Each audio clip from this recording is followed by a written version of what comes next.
दोस्तों, पेड़ पौधे का जीवन में बहुत महत्व है, या फिर सीधे शब्दों में कहा जाए तो इनसे ही जीवन है। इसके अलावा पेड़ पर लगने वाले स्वादिष्ट फलों से हम बहुत सारे न्यूट्रिशंस लेते हैं। लेकिन क्या आपको पता है कि एक पेड़ ऐसा भी है जो इतना जहरीला है कि इसे दुनिया का सबसे जहरीला पेड़ कहा जाता है।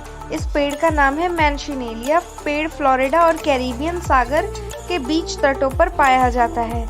इस पेड़ के बारे में कहा जाता है कि यह इतना जहरीला होता है कि अगर कोई इंसान इसके संपर्क में आ जाए तो उसके शरीर पर छाले पड़ जाते हैं। इस पेड़ का हर हिस्सा जहरीला होता है, लेकिन इसका फल सबसे ज्यादा जहरीला माना जाता है। अगर कोई इंसान इस फल का एक टुकड़ा भी खा ले तो उसकी मौत हो सकती है। हालांकि साइंटिस्ट इस फल को टेस्ट करके देख चुके हैं। यह फल छोटे से सेब के आकार का होता है। क्रिस्टोफर कोलंबस ने मैंशिनील के फल को मौत का छोटा सेब का नाम दिया है। इस पेड़ के बारे में कहा जाता है कि ये इतना जहरीला है कि अगर किसी भी इंसान की आंखों में पहुंच जाए तो वो अंधा तक हो सकता है।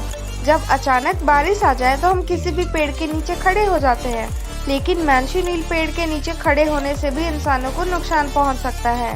इस कारण से लोगों को इस पेड़ के संपर्क में आने से रोकने और इसके फलों को खाने से रोकने के लिए पेड़ों के आसपास बोर्ड भी लगाए गए हैं, जिसमें इस पेड़ के जहरीले होने और इससे दूर रहने की चेतावनी दी गई है।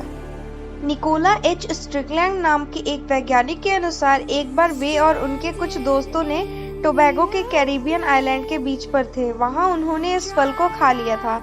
इसका स्वाद बेहद ही कड़वा था। वे बताते हैं कि इस पेड़ के फल खाने के बाद कुछ ही समय बाद उन्हें जलन होने लगी और शरीर में पूरा सूजन आ गई।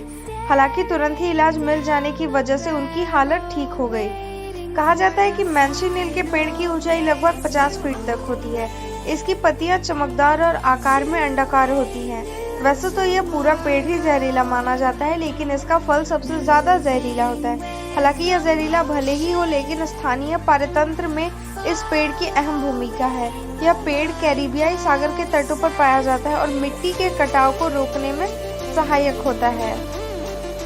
फर्नीचर बनाने के लिए भी किया जाने लगा है इस पेड़ की लकड़ी का इस्तेमाल।